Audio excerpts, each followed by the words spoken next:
Donald Trump s'est mis à crier, affirmant que les accusations liées à l'affaire Epstein étaient toutes des fake news, des inventions, et que le tribunal l'avait en fait acquitté.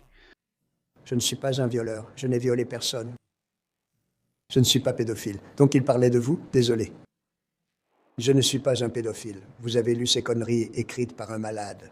Donald Trump s'est attaqué à la presse américaine et a finalement réagi au manifeste du tireur, qui avait tenté la veille d'attenter à la vie du président des États-Unis lors d'un dîner avec des journalistes.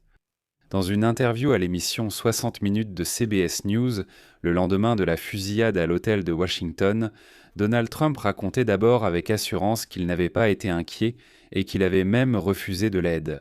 Le Secret Service est intervenu pour tenter de le sauver, alors qu'il ne craignait pas le tireur et voulait le regarder dans les yeux. Mais à un certain moment, l'attitude de Donald Trump lors de cette interview a brusquement changé, et il s'est mis à crier sur la journaliste parce qu'elle avait lu un extrait du manifeste publié plus tôt par le tireur qui avait tenté de l'assassiner. Donald Trump a reconnu qu'il avait lui-même lu ce manifeste, mais il s'est aussitôt justifié en disant qu'il n'était ni violeur, ni pédophile, ni même criminel, comme l'a affirmé le tireur. Mais voici un point intéressant. En fait, le tireur n'a jamais mentionné le nom de Donald Trump dans ce manifeste, mais pour une raison quelconque, Trump a pris toutes ses paroles pour lui. Analysons maintenant cette interview. Je m'appelle Alexei Petchy, discutons ensemble de ce sujet, mais avant de commencer, je vous demande de vous abonner à la chaîne, de liker cette vidéo et de laisser n'importe quel commentaire sous cette vidéo. De plus, abonnez-vous à ma canal Telegram Petchy News, le lien se trouve dans la description de cette vidéo. Donc pour être complètement au courant de ce qui se passe, je vous recommande de regarder mon épisode précédent, où nous analysons justement point par point le fameux manifeste du tireur à l'hôtel Hilton à Washington. Et voilà, presque 24 heures après la fusillade dans cet hôtel à Washington, Trump a donné une interview à l'émission 60 minutes de CBS News, et dès les premières minutes, quelque chose n'a pas tourné rond. Mais d'abord, Donald Trump a déclaré qu'il n'était pas du tout inquiet lorsque, samedi dernier, il a été évacué du dîner de l'association des correspondants de la Maison-Blanche après qu'un homme armé ait tenté de faire irruption dans la salle. J'ai déjà donné tous les détails sur cette chaîne YouTube, pour ne pas me répéter si jamais vous l'avez raté. Mettez la vidéo en pause, allez sur la chaîne, regardez les 2 épisodes précédents, vous serez complètement au courant et ensuite vous reviendrez ici. De plus, Donald Trump a même déclaré qu'il était tellement courageux et audacieux qu'il retardait même le travail des services secrets, qui le sauvait parce qu'il voulait tout voir de ses propres yeux et évaluer la situation lui-même. Je vais maintenant citer Donald Trump. Que s'est-il passé? Ce qui s'est passé est en partie ma faute. Je voulais voir ce qui s'était passé.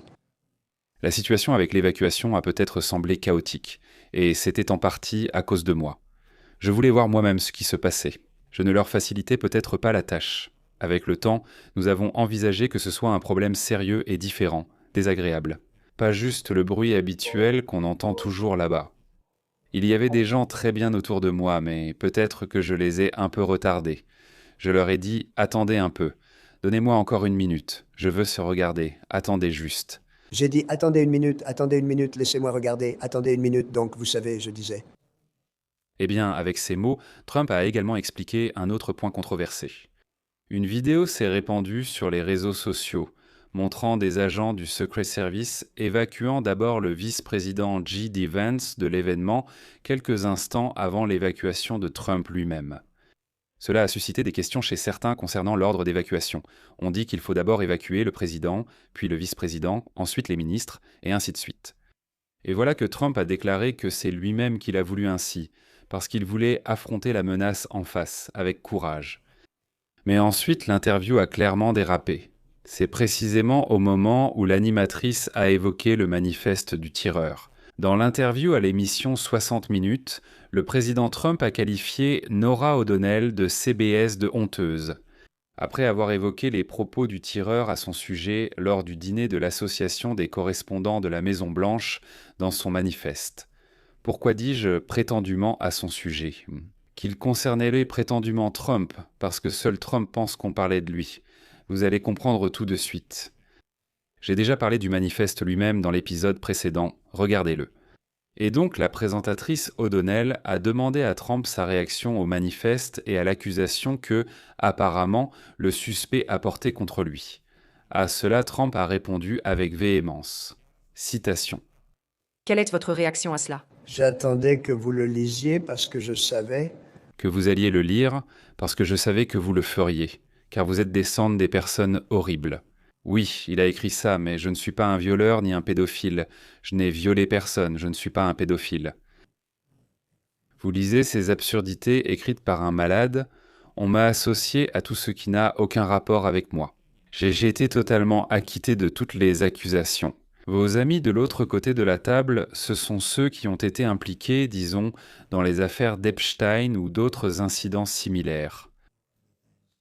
Mais je me suis dit que j'allais faire cette interview et eux, probablement, j'ai lu le manifeste, c'est un homme malade. Eh bien, c'est-à-dire que Trump a été très touché par ce qui était écrit dans le manifeste, oui, tellement touché qu'il s'en est pris à la journaliste. Il a lui-même commencé à se justifier parce que le tireur l'a soi-disant traité de violeur et de pédophile. Il a lui-même, pour une raison quelconque, commencé à évoquer les dossiers d'Epstein, alors qu'il n'y avait absolument aucun mot à ce sujet dans le manifeste du tireur.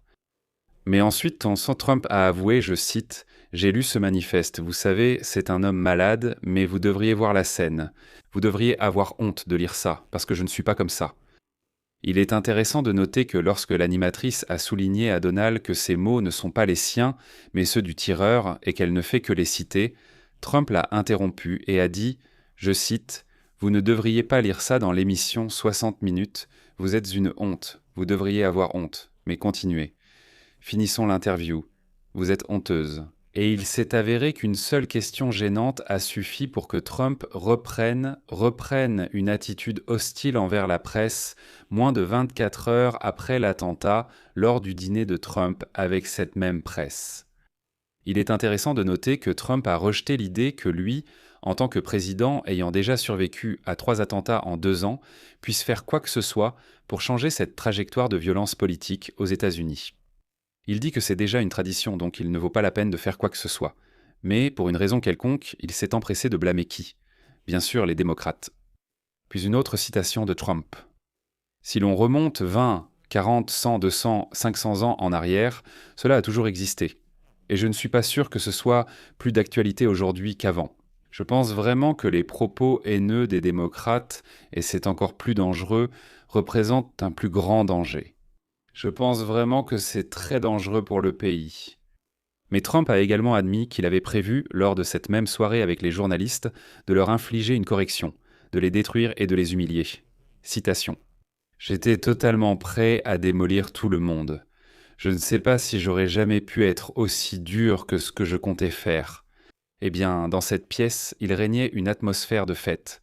On avait l'impression que tout le pays était uni. C'était incroyable. Cela a fait une grande impression. » Et donc, à la fin de cet épisode, je vais rappeler la citation du tireur, à cause de laquelle Trump s'est tellement emporté lors de cette interview. Citation. « Je ne laisserai plus un pédophile, un violeur et un traître couvrir mes mains de ses crimes. » À cela, Trump a répondu, je cite, « Je ne suis pas un violeur, je n'ai violé personne, je ne suis pas un pédophile. » Je souligne encore une fois que dans tout le manifeste, le nom de Donald Trump n'est mentionné à aucun moment. Le tireur ne mentionne jamais directement Trump. Voilà un point intéressant. Je ne suis pas un violeur, je n'ai violé personne, Oh, vous pensez qu'il vous le rappelle? Attends. Je ne suis pas un pédophile. Vous lisez ces conneries écrites par un malade? Je vais mettre des points de suspension ici, donnez votre avis, écrivez vos conclusions dans les commentaires sous cette vidéo. Abonnez-vous à la chaîne, activez la cloche et n'oubliez pas de mettre un j'aime. Si vous souhaitez soutenir le travail de cette chaîne YouTube, vous pouvez le faire avec un don ou un abonnement payant via les liens et informations dans la description de cette vidéo. Il y a différents formats disponibles. Ou scannez simplement le QR code qui s'affiche sur vos écrans. C'est le moyen le plus simple de soutenir le travail de cette chaîne. Je vous en serai reconnaissant. C'est tout pour aujourd'hui. Prenez soin de vous. Au revoir à tous.